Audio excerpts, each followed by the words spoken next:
Welcome to the Ghostly Gallery podcast, a place where we explore the world of horror and mystery in film, television, books, and in popular culture.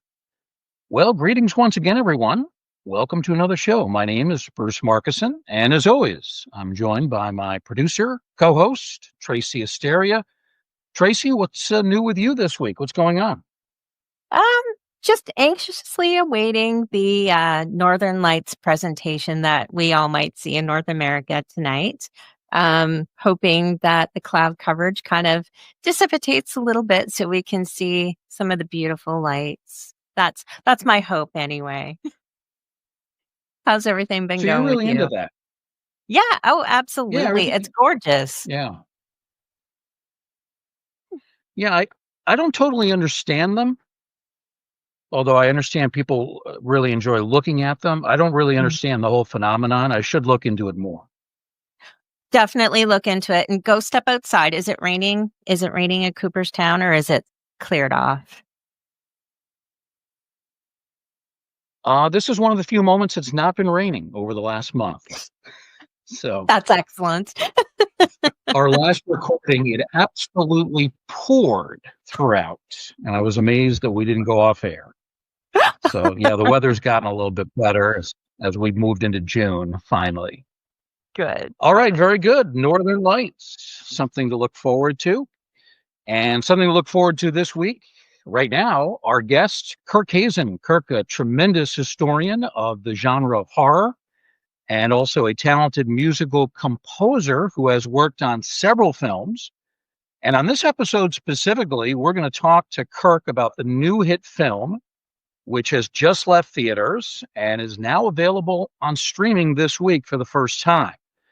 The movie is called Sinners. It has drawn remarkable reviews. We're going to go in depth on this film. But first, we welcome Kirk back to the Ghostly Gallery. Kirk, how have you been? I've been really good, and enjoying the cooler weather, uh, actually, and getting outside a lot, uh, and also looking forward to the Northern Lights as well. Um, that's a big thing for me, and I'll be outside looking tonight. Nice. Kirk, refresh my memory on where you live. Oh, I live in Western Pennsylvania, and I live in the Mon Valley area at the moment. But I was born and raised in Elwood City, Pennsylvania, which is north of Pittsburgh. So right now I'm south, and but my homeland is north of Pittsburgh, Okay. near Butler County in that area. Do you ever go to the Monster Bash convention, which is just outside of Pittsburgh? I went years ago, and I haven't gone in recent years. The pandemic had a little bit to do with that. I haven't attended a Yeah. convention since then. But yeah, it used to be, every few years I would go.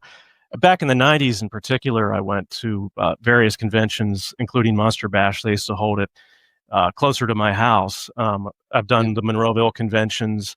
I'd really like to go to the Living Dead weekend, but it's really expensive this year. Just the prices have gone up. I might drive my horror movie watching kids to Monroeville Mall next weekend and just walk around and hang out. And, I'm sure we can spot some celebrities and just, soak in the vibe at the Monroeville Mall. Well, my wife and I are going back to the Monster Bash. We haven't been for a few years for a variety of reasons, scheduling, budgets, that sort of thing. But we are going this year, and it's reasonable in terms of the cost. They put on a great show. They have lots of great memorabilia, interviews. It's a nice hotel. So I encourage you to go. And since you're not that far from it, so it's a great time. Yeah, where do they have that this year? Where's the location? So it's in Mars, PA. Again, that's been their yeah. site, and it's I don't know, half an hour drive from Pittsburgh, something like that. Yeah, that's It's about 20 minutes from Elwood. it's not a huge city.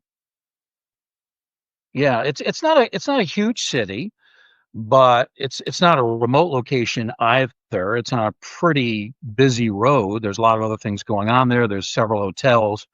And actually, this year we made our reservations early enough we can actually stay at the hotel where the convention is taking place, and that's going to make things a lot more convenient. So we're looking forward to it. Some of the people we've had on this show, like Greg Mank, Frank Delastrito, They go every year. They're planning to go this year, so we're hoping to connect with them again. But it's a good time. It really is. Yeah, I Well, keep Kirk, forgetting before this. we get your thoughts on this, yeah, Mars, PA, that's right. It's Before near we my get home. to our main topic of conversation, which is the new film, not so new now. It's been in theaters for a couple of months now and streaming. But the movie is Sinners. We're going to talk about this and get a lot of your thoughts on it. But I do want to lay out the storyline for the movie for those who maybe are not familiar with it, or maybe they saw it a while ago, don't quite remember. So it's set in 1932 in Clarksdale, Mississippi, rural area. The movie is centered on identical twin African American brothers, Smoke and Stack Moore, and both are played very skillfully by actor Michael B. Jordan. Now, both of these characters have been living in Chicago, where they've actually worked as gangsters with apparent connections to Al Capone, but they've decided to leave the big city to return to their hometown of Clarksdale.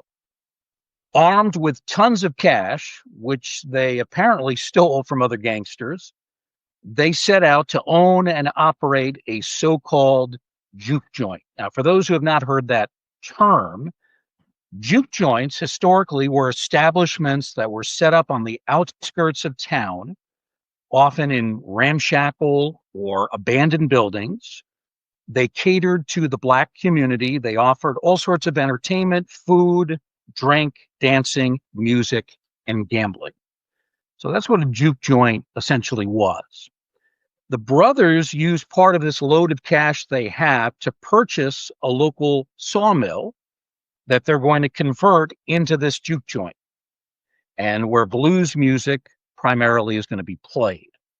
Well, they end up purchasing a building, the sawmill, from a racist landowner named Hogwood.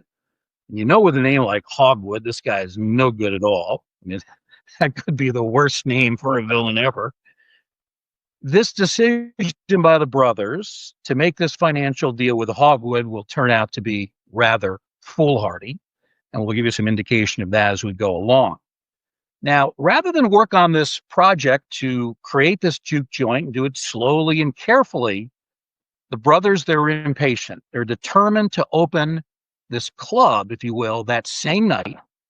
So they spend the entire day recruiting employees and customers, starting with their younger cousin, Sammy.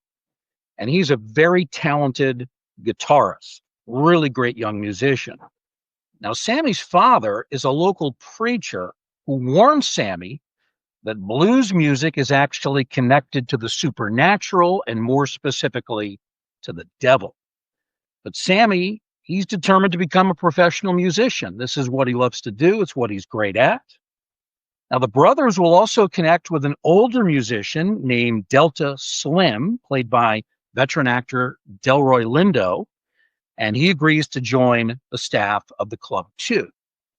Now, in the process of recruiting people to help them start this place, Smoke and Stack run into some of their past loves. There is Annie, who is an expert in hoodoo practices, and at one time she was married to one of the brothers. And then there is Mary, who happens to be white. And of course, that can be very controversial, talking about the 1930s. Both will end up going to the juke joint on the opening night. In the meantime, as night begins to fall on this town, we're introduced to an Irish man named Remick, who is also a vampire. Seeking refuge from vampire hunting Native Americans, Choctaw tribe to be more specific, Remick knocks on the door of a Klansman couple, gains access to their house, kills the two of them, and turns them into vampires. Now, they are drawn to this juke joint by Sammy's guitar playing, which is spectacular. And apparently it's so good it can raise up spirits. So Remick and this couple, they make their way to the club that evening. And there they attempt to finagle their way in so they can add to their growing vampire community.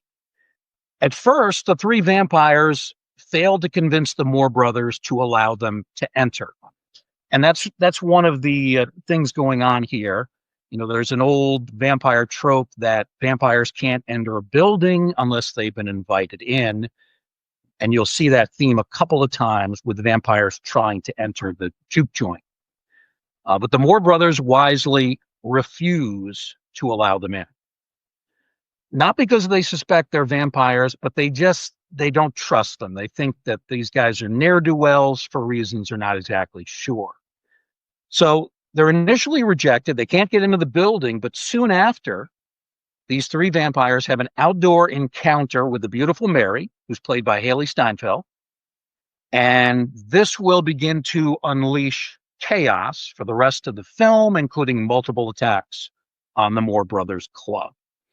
So that's the basic story to this movie, Sinners, without giving away too much of the events that transpire during a pretty wild second half of the film. So if I've missed anything here, Kirk, that you feel is important, you can certainly feel free to fill us in as we go. But the first question I want to ask you, and it's pointing out all three of us, you, Tracy, we've seen this film just within the last couple of days. So we've seen it after all the buildup. It's a film that's received a lot of praise and hype during a fairly long theatrical run, which started back in April. So in a general sense, Kirk, did you feel the movie lived up to the buzz for you? Or was it disappointing? Which way? Oh, it lived up to it. I had kept my eye on this movie for weeks and weeks. Saw a couple of non-spoiler reviews that indicated to me that it was in my wheelhouse. Music, guitar, folk horror, and vampires, combined. It's kind of almost perfect in a way. Yeah, it definitely didn't disappoint me at all. I think it's easily so far the best movie of the year, for me at least. Yeah, and probably a modern classic in a lot of regards. Yeah, it lived up to it. Yeah, it's one thing to watch a film that's just come out, hasn't necessarily been talked about all that much, and then you see it and you actually love it, but you didn't have any expectations. And I'm with you. I went in this with heavy expectations based on everything I've been reading about this, and it absolutely lived up to it. So I agree with you completely on that. Now, because of its largely... What's that? I would say it's a relief because it got built up so much. I often get let down a little bit, and I kind of had my jaw dropping through most of the film. Like, yes, this is delivering what I wanted it to, Yeah. On every level, pretty much. And, of course, you being someone who's a composer, you're into music, you mentioned that really fits you to a T. That made this even more enjoyable. Absolutely. On a couple of levels, if not multiple levels, one of the things that got me starting to play guitar is the Walter Hill's 1986 film Crossroads with Ralph Macchio, where he plays a classical guitarist who wants to be a bluesman, and he goes down to the crossroads with a harmonica player named Blind Willie Brown, and they're looking for Satan so they can Blind Willie Brown can try to get his soul back. There's a lot of comparisons almost to Sinners in a way. I feel like Ryan Coogler probably saw Crossroads, and a touch of that is in there. It's a supernatural musical road trip film. So yeah, instantly I connected with that.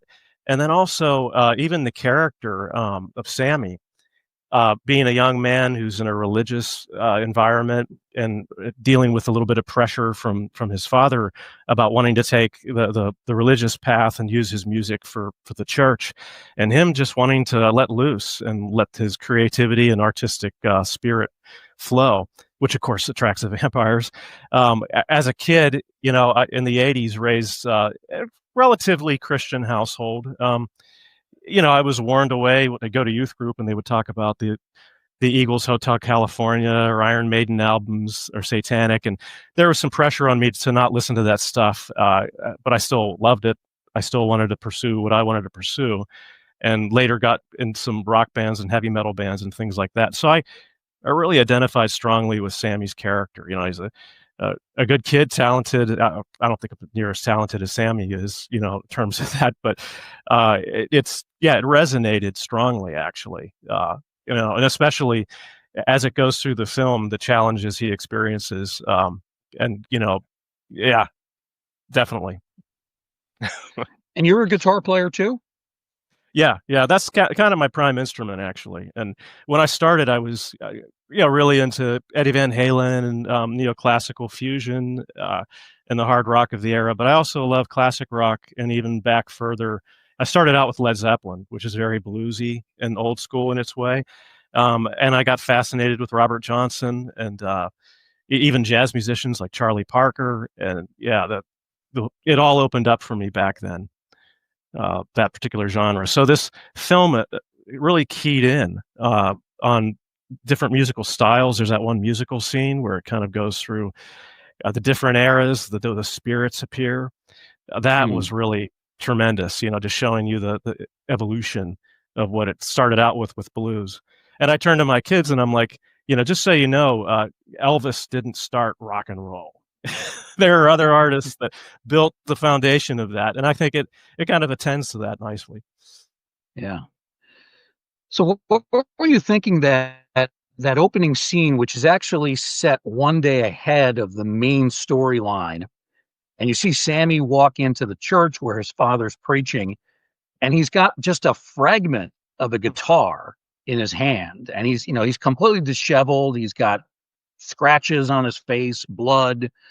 The guitar is, it's just a small remnant, so he's been through hell.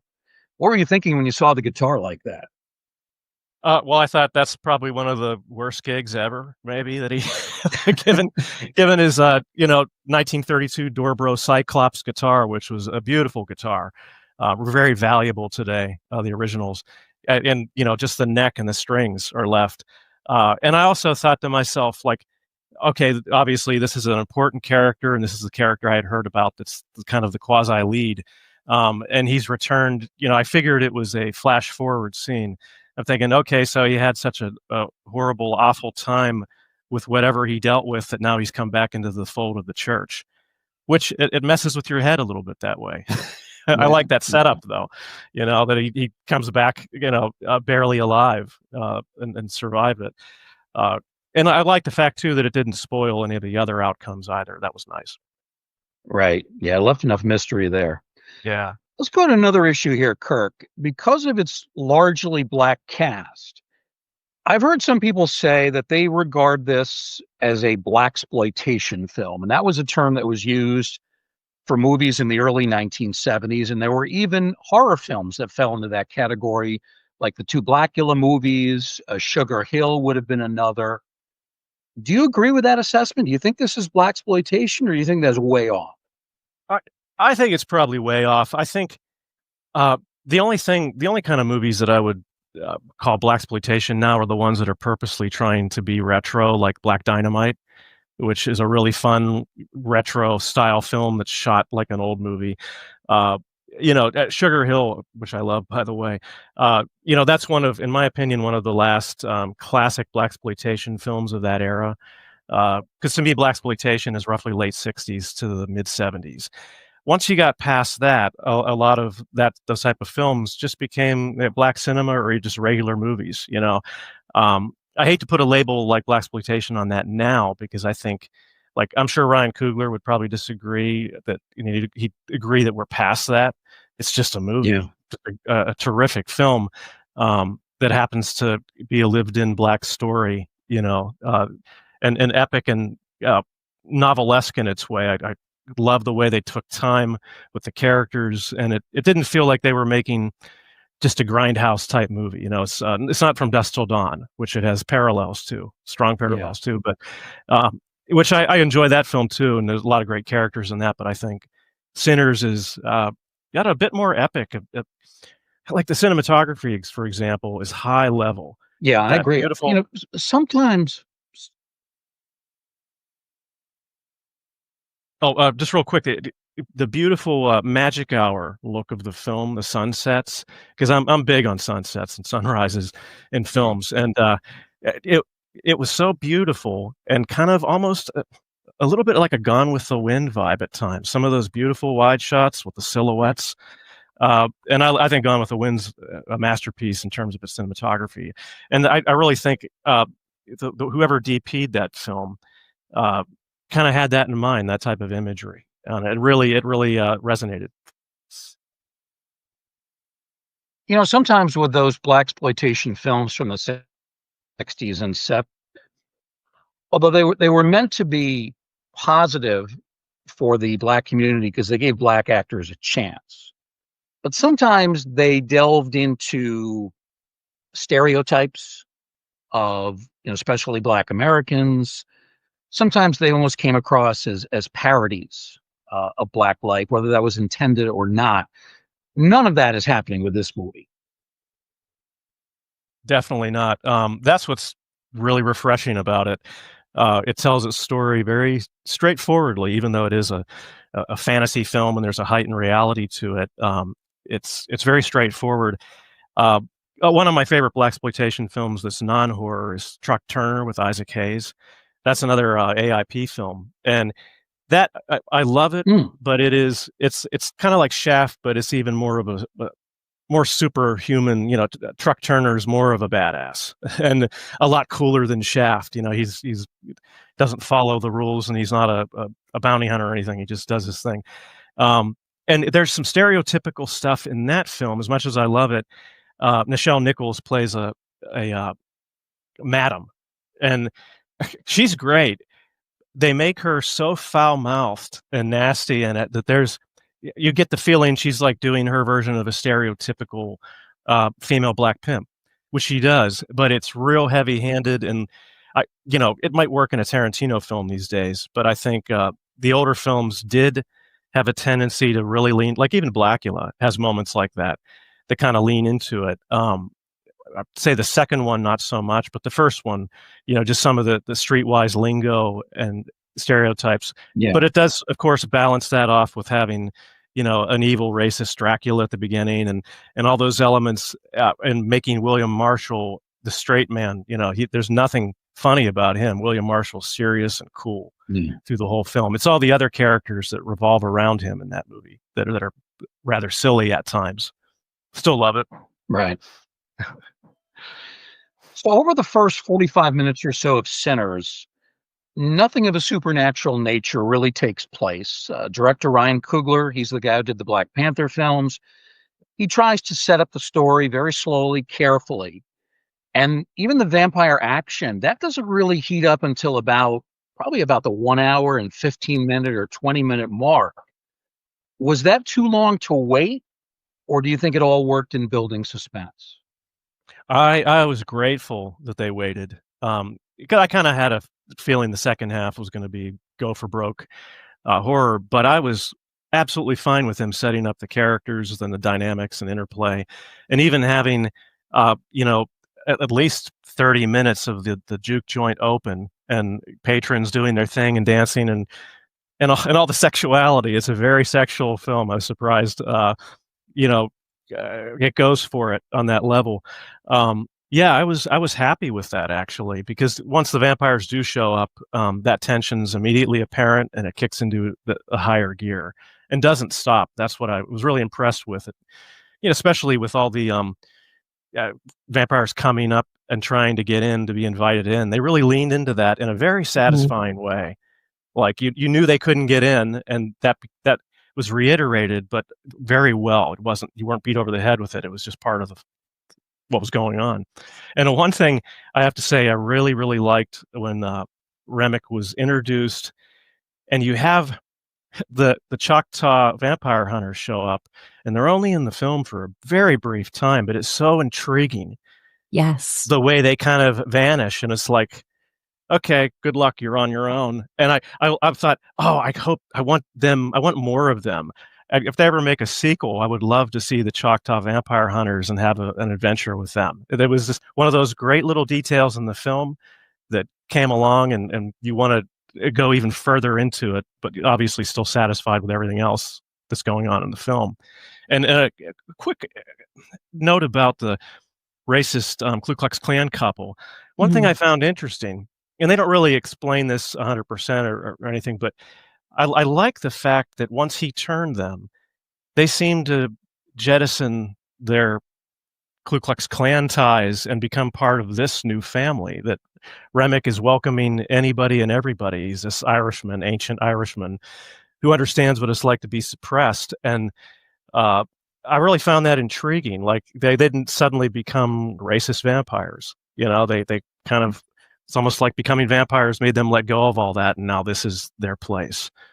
I may be reading that wrong, but it just seemed to me that that was the way Coogler was going with it. Yeah, no, I totally agree with you. I would have loved to have seen more of the Choctaw tribe as well. Um, they were just like wonderful, and just to bring in like the indigenous aspect of, because they do revolve around the supernatural and they have those higher spiritual beliefs, and they're a warrior tribe and they were vampire hunters, which I thought was fascinating.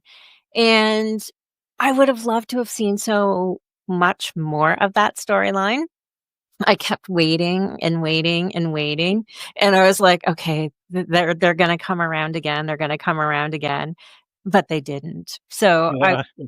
I was waiting and it didn't happen, but I thought that just little tweak at the very beginning, I thought that was, like, fascinating. Great part of the story. Yeah, it hinted at something deeper, and I love Mhm. things like that where it's like it just shows you the surface, and you know that there's a deeper story there, and it makes you think about that. I think that's one of the reasons why this film is a classic, a modern classic in its way, and on a level of being a cult film too, because I think people are going to Mhm. just dissect it, and there'll be people doing fan fiction about this Choctaw tribe. It's Yes. really a neat, thing, and I'd love to see if they ever spin it off. Those are the guys. They should Oh my gosh. Well, they should yeah. have. And you're right Mm, too, because just like different other genres, like like for example, like the Star Trek, Star Wars, Stargate communities, there's fan fiction, and they just take stories to a different level. And I can see that with this, because there's so many different storylines that could have been expanded, like with this one film, which is just incredible. yeah, Just incredible. the real accomplishment for Ryan Oh, Coogler. absolutely, and I think this was his first horror film, I wanna say too, so, Yeah, I think so. yeah, definitely. Um, so I just wanna talk about, Smoke and Stack's characters just for a couple of minutes. Um, we we kinda get introduced to them. We know that they've had, like, this criminal past, and, there's that tendency to, act very quickly and take care of the problem right away. Um, and, there's a lot of background and a lot of history and, different aspects of maybe some trauma as they were growing up, that it's kind of like hinted about as they talk to their nephew, Sammy. Um, and I think there's a lot more to their history than what we are kind of like told. But they are definitely likable characters. And I thought they were pretty decent. You kind of related to them. I related to them. What did you think of those 2?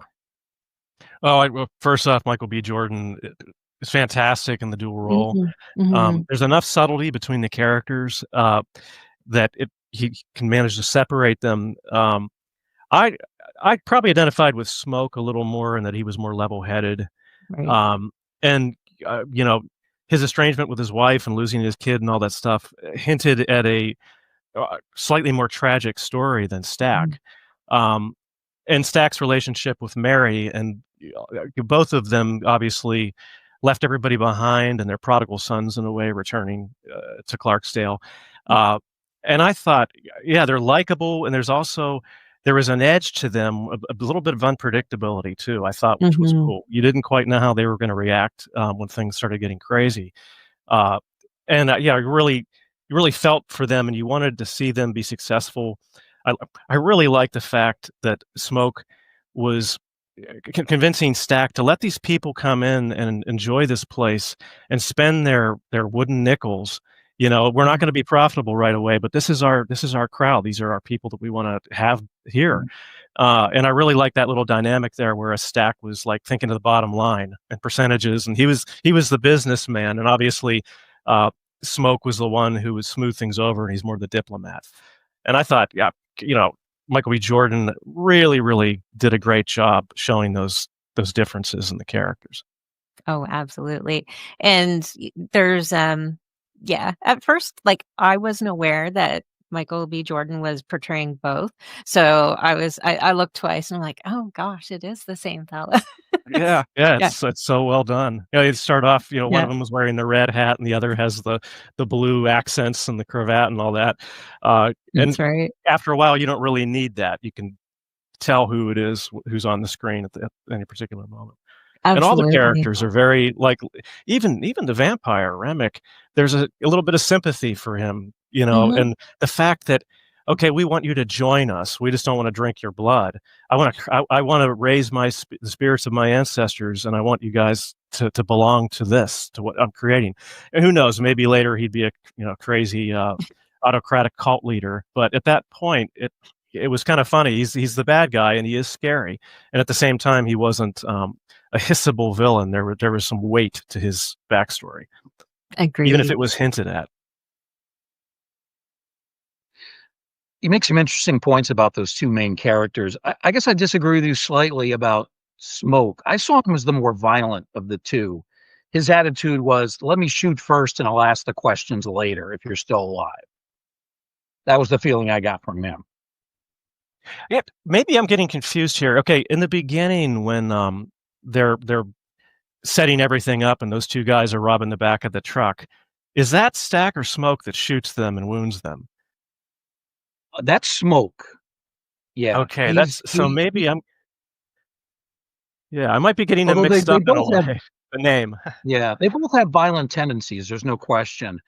But that's the scene where Smoke brings the young girl over and gives her some money, and she actually is willing to accept like 10 cents an hour or something, and he actually tells her you should negotiate higher to get a better deal. Yeah. But she ends up agreeing to sit in the car, and if anybody comes by, she'll hit the horn, and that's what she ends up doing. And then Smoke ends up coming out, and he sees these guys trying to steal the stuff out of the back of his truck. And one of the guys he knows, and he shoots him in the knee. He doesn't kill him. And then there's one of the witnesses off to the side, and I think he shoots him in the leg too. And they both end up living, but you can tell that Smoke, he likes to make statements with his gun. I guess that's a good way of putting it. Yeah, some ruthlessness from their Chicago days. One thing I thought was going to happen, and I'm fine that it didn't, but it could have been interesting if I thought for sure actually that Capone's men were going to show up at some point. Like they've been trailing them, and they were going to show up and wanting payback, and that would dovetail with the vampire siege. I'm fine with it not happening because that might have been too cluttered a thing. But it almost makes you think, genre-wise, that would be the next thing that should happen or could happen. But they certainly that's a good point. I thought that was going to happen too. Yeah. They certainly do enough. Very interesting with one of its endings, which we won't spoil, but it's immensely satisfying. That one, I guess, middle ending, not the very end, but the middle one. Yeah. It was a lot of fun. The kids and I were like, yeah, take care of business. Let's talk a little bit about the technology that allowed Michael B. Jordan to be on screen simultaneously as the two characters. And it was for many scenes. And it wasn't just done for a few seconds. The first time I ever remember seeing something like this goes way back to the old TV show Bewitched. And, Elizabeth Montgomery played the main character of Samantha Stevens. And then, remember, she played her cousin who had the dark hair. Was it Sabrina? I'm trying to remember what her name was.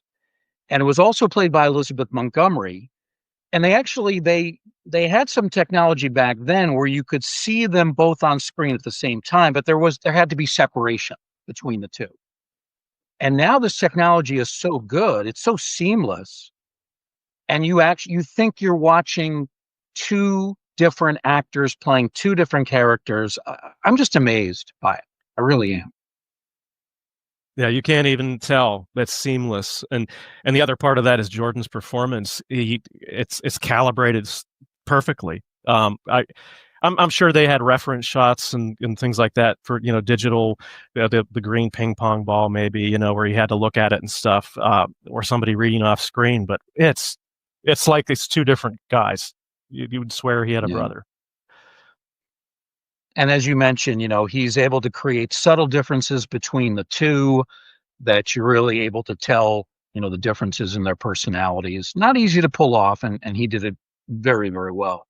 Let's talk about some of the other characters and the actors. Of course, you have young Sammy, who's maybe the most likable of all the characters, played by a very young actor, Miles Caton. He's only like 20, and I thought he was fantastic. What did you think of him? Oh, I thought he was great. Apparently, it's his first film. It seems to me like he's playing the guitar too. Either that or he had really good training and mimicked it perfectly. It looks like he's playing those parts. He's got a great voice. I'm assuming he wasn't dubbed. Yeah, he's fantastic.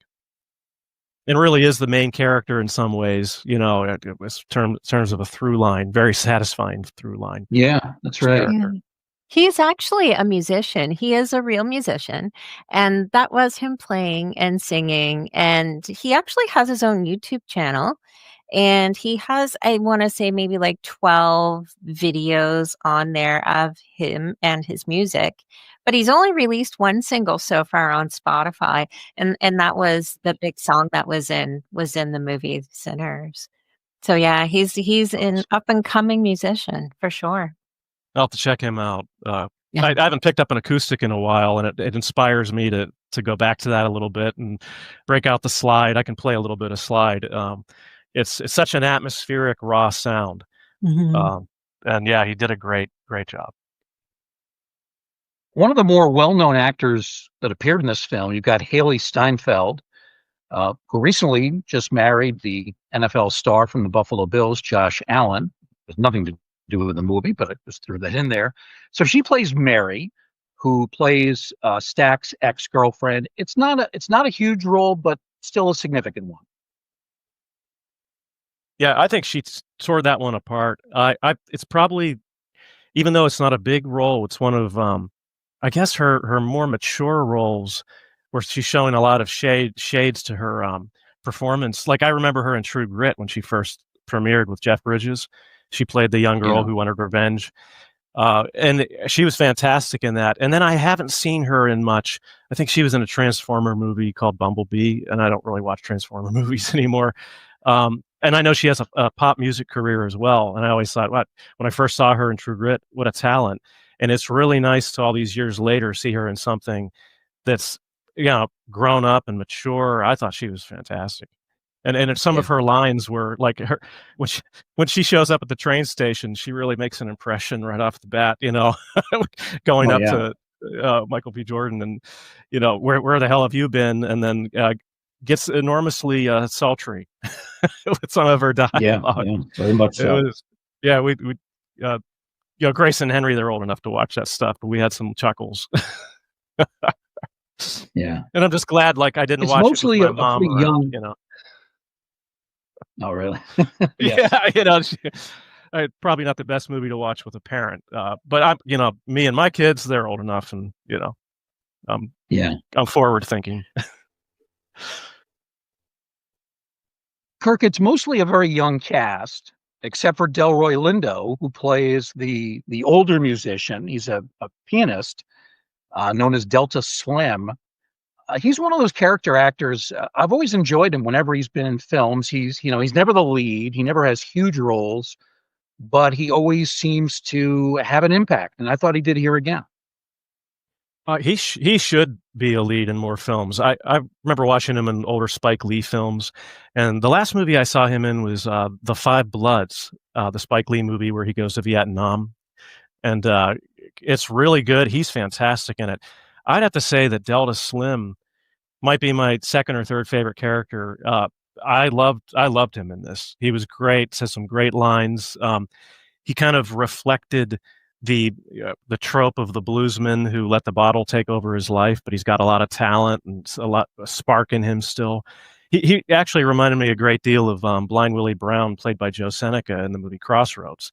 He has that kind of sorrowful, I'm past it, and I'm at the end of my rope, and that movie even had a mojo bag in it too. By the way, I was really like seeing the mojo bag show up in Sinners, because that's part of African American voodoo culture in the South, and folk, the kind of folk kind of stuff. Delroy Lindo is fantastic. I'd like to see him in more stuff. I'm glad he's still around too. He's one of those actors who's had quite a career. He doesn't get the roles Morgan Freeman gets, but I think he deserves them. Yeah, that's a good comparison. There's a couple of other actors I want to talk about. One of whom, I hope I pronounce her name properly, Wunmi Mosaku. So she plays Annie, Smoke's estranged wife. Again, not a huge role, but she's got that connection to hoodoo and voodoo, and she kind of helps explain some of the stuff that we're about to see in this movie. I really liked her character too. She was a big surprise to me. I think I've seen her. She might have been in Lovecraft Country, that miniseries, or Them. One of those. I swear I've seen her before. I thought she was great. Yeah, and she really did help, very in a non-clumsy way, show you the exposition and the backstory and what these things mean there, and how the idea of the veal being thin and piercing it with music, and yeah, she filled that in quite nicely. And her relationship with what would have been Smoke, I still get their names mixed up. Not the character traits, but the names.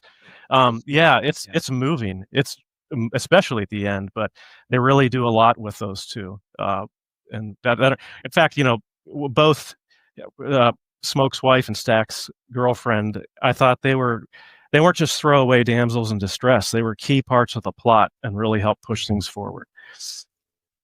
And Haley Steinfeld. There's not a lot of comedy. I thought she was a great vampire. She made an impression. Yeah. And she has some really foreboding lines in the film too. Yeah. One other character I want to mention, there's not a lot of comedy in this movie, but Omar Miller provides some as the colorful character known as Cornbread. He's a guy I first remember seeing years ago on CSI Miami. He was one of the supporting players on that, and he's continued as a character actor. And I thought his scene where he apparently has been attacked by one of the other vampires, he's been turned, he tries to get back into the building, tries to convince them there's nothing wrong with him, but he keeps saying that, I need to be invited back in. I thought that scene and the way Miller played it was really good. Yeah. There's a slight undercurrent of humor, but he's scary, and he gets even scarier. I like how they took not even a comic relief character, but he was one of the more amusing guys, and then turn him into a monster, like one of the scariest of the vampires. And that's one of the best aren't you gonna invite me in scenes. I liked Haley's too. How she didn't encounter that much trouble, but you just knew, now they've got her. Yeah, no, absolutely. I thought he was quite funny, and I thought he was really good. I didn't realize he had played on CSI Miami, so I'll have to take a peek at that, because he's actually a really good actor, really, really good. Yeah. Speaking of like favorite scenes, Kirk, did you have an absolute favorite scene in this film? I know there were like so many that you could probably draw from. I can't even pick a favorite scene, so I'm wondering if you can. Well, that's I mean, just off the top of my head, I just love those Choctaw vampire hunters, but they're just a side in the film, really. But without spoiling it, I really love the ending. Yeah. Yes. Yeah, with a famous blues guitar player cameo, and that was immensely satisfying because I'm a fan of that guy. And that there was it was kind of fun too, and still creepy. You're just wondering what's going to happen. But I'd say, in a non-spoiler way, probably just the initial arrival of the three vampires, and they're Mhm. trying to convince them to come in, and them playing the kind of chicken picking country song that really wasn't going to fit.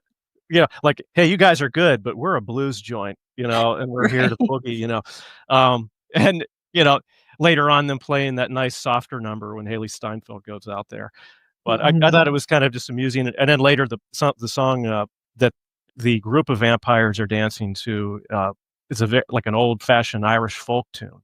Yeah. Uh, and musically, I'd say anything that involved the music, especially. But Mhm. yeah, like that. Really, one of the scarier scenes in the film is when Haley Steinfeld goes out to talk to them, and there's that, and it happens pretty quick. They don't drag it out, but I like the dawning menace and the Yes. way they kind of move in closer, and then the fact that these are vampires on a supernatural level that can even fly, that can leap through the air. That was cool. There's hints of that. That's right. That's right. And the scene that you alluded to a little bit earlier too, where there was like the different generations of the music too, in Yeah, that one really pivotal moment.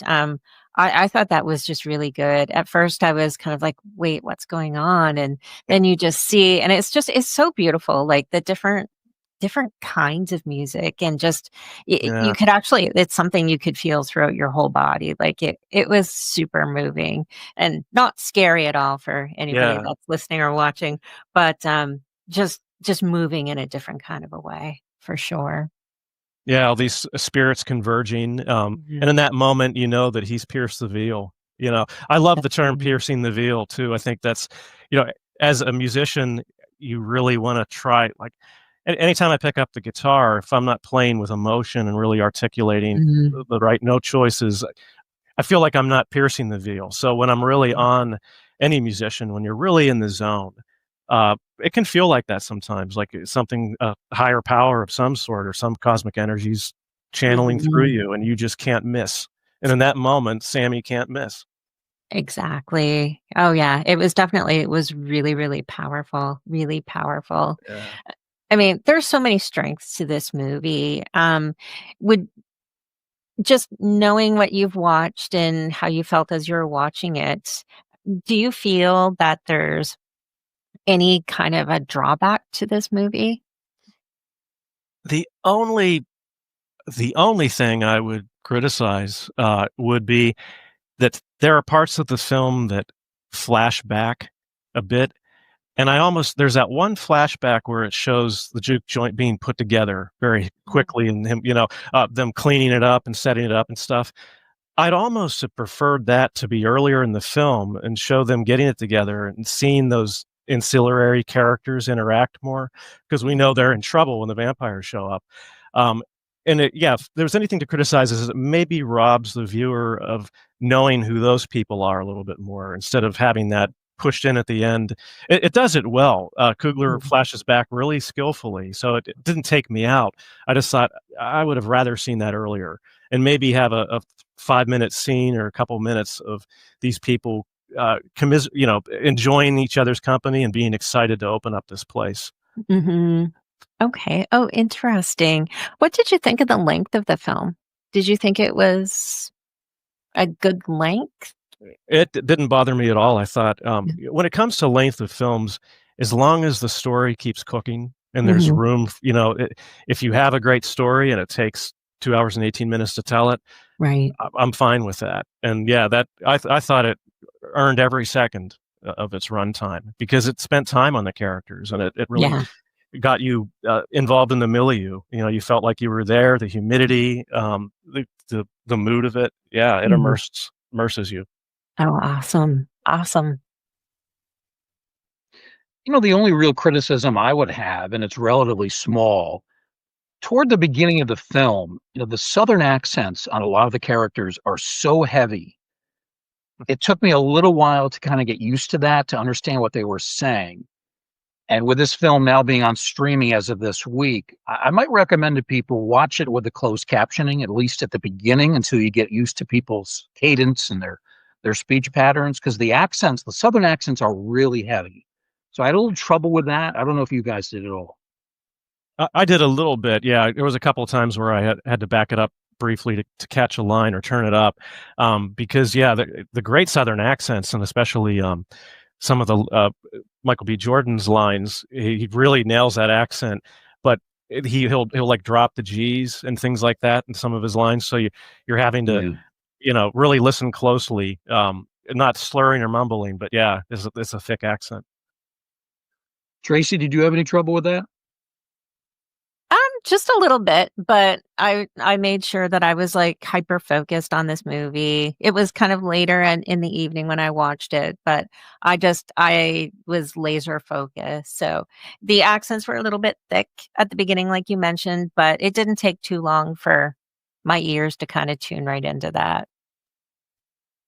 So I saw this in the theater. Later. Yeah. I saw this in the theater about 5 o'clock Friday afternoon. I was one of 3 people in the movie theater. I probably could have told them, hey, can you stop and back up a little bit? I didn't quite hear that line. And I think I might have been able to get away with it. Oh my goodness. It's kind of nice when you're in those situations where, yeah, there's hardly anybody in there and you're not getting any distractions. But yeah, you probably could have told the projectionist, because most movies are digital now, so they can just hit the rewind button. Yeah. Oh dear. Yeah, there was one other couple there, and they were a couple of rows ahead of me, and I was sitting behind them. That was it. We were there. It was a strange time to have the movie, but I wanted to go earlier in the day rather than wait until the later showing. Kirk, you've mentioned a couple times the conclusion to the film. It's a flash forward 60 years later to 1992. You said you really like that. You think they're setting us up for a sequel, the way they ended the film? I hope, because I would love to see that. However, I read that Ryan Coogler said this is pretty self-contained and he's not going to do much with it. And I respect that, because it just makes the film more special. But I really like it was a kick to see, like, they're in the 90s and you have a character looking 90s, both 2 characters in particular, almost to the point of like, yeah, that's how I remember on MTV, the big, without giving away anything, the big knuckle ring that you see one of the characters wearing. But yeah, like, geez, if they can bring back Buddy Guy again, that would be really cool. He's getting up there, though. I think he's in his late 80s. But I thought the ending was great, and I would love to see even another filmmaker maybe tackle a sequel of some sort. And you're a real big fan of Buddy Guy, right? Yeah, I think he's one of the great still living bluesmen. He started out back in the Chicago scene when it was going electric back in the 50s and 60s. So he's a legend, and he plays the same style guitar I play, a Fender Stratocaster.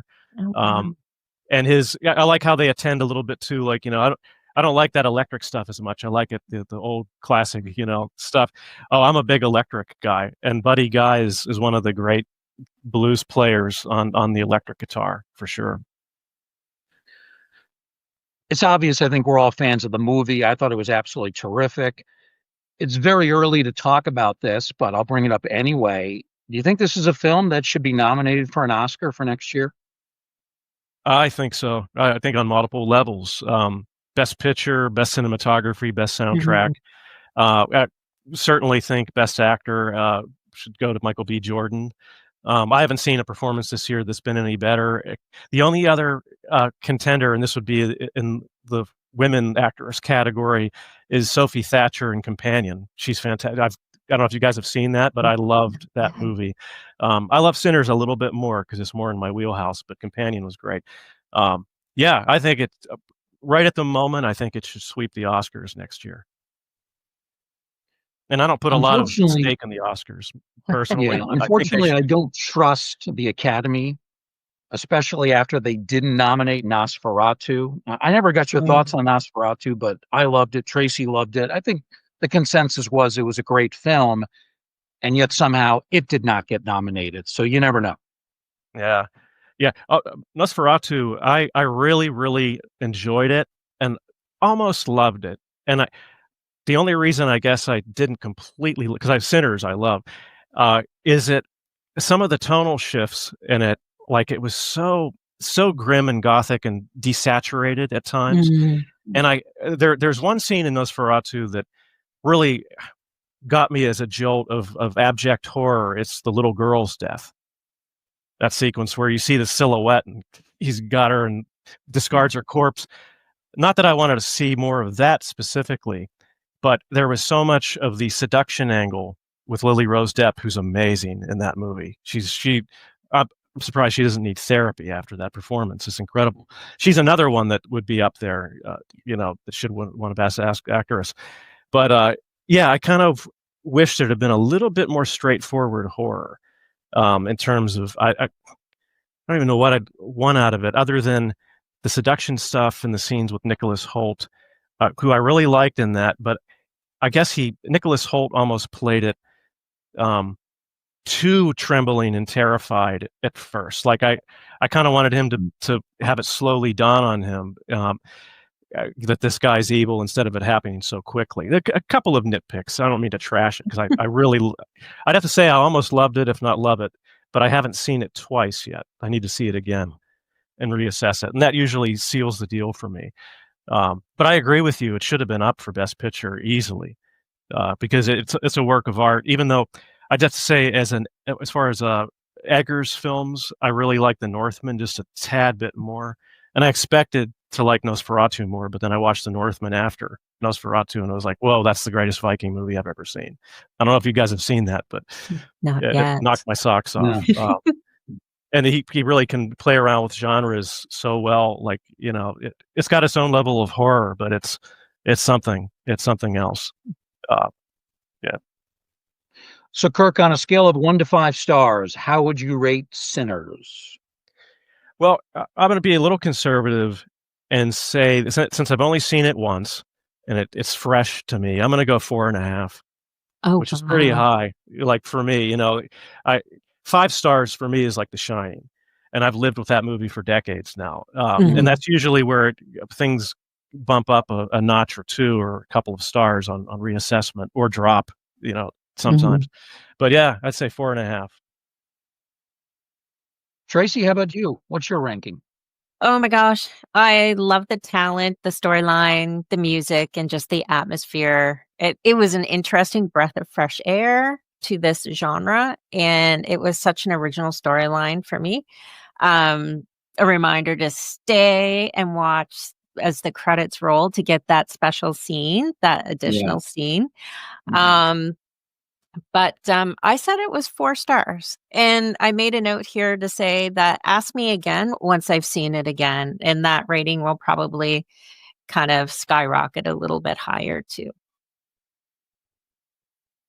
I'm pretty much in agreement with both of you. I'm going to go with Kirk's rating of 4.5. Terrific cinematography, beautifully done. I believe it was filmed down near New Orleans in that area. Really wonderful scenes. Interesting story. Not a remake, not a readaptation. Really original content, a new story, creative story, well acted, had its share of surprises, good special effects. A film with almost no weaknesses. So 4.5 out of 5 stars, which is outstanding. So Kirk goes 4.5, I go 4.5, and Tracy goes for 4. But we all agree that this is a standout movie and perhaps an instant classic.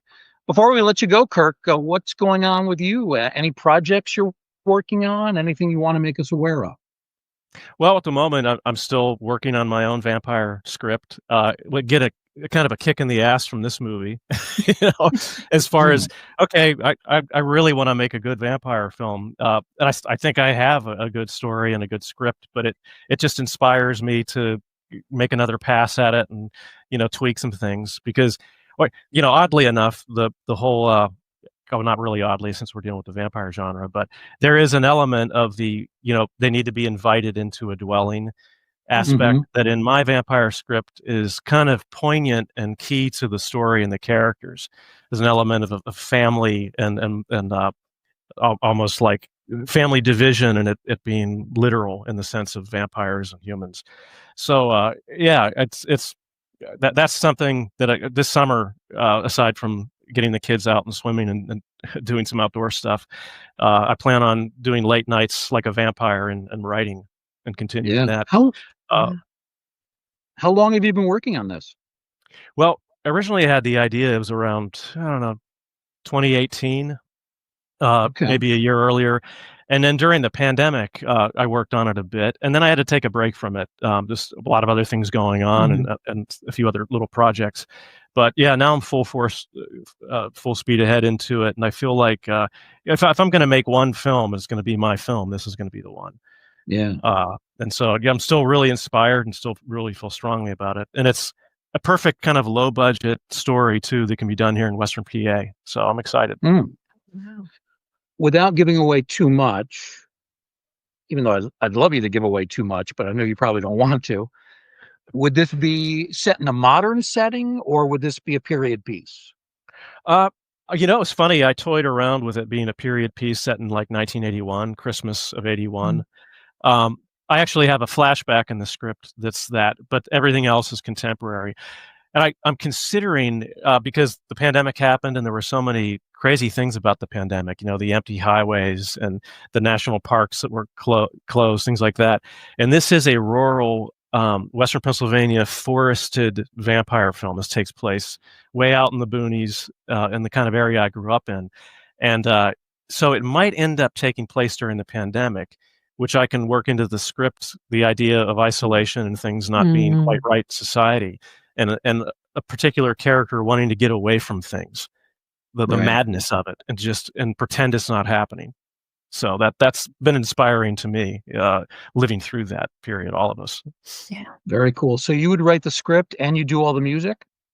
Yeah, and hopefully direct too. That's my goal, because a large part of my artistic expression is visual too. I do a lot of drawing, and I've done painting in the past and stuff. Love photography.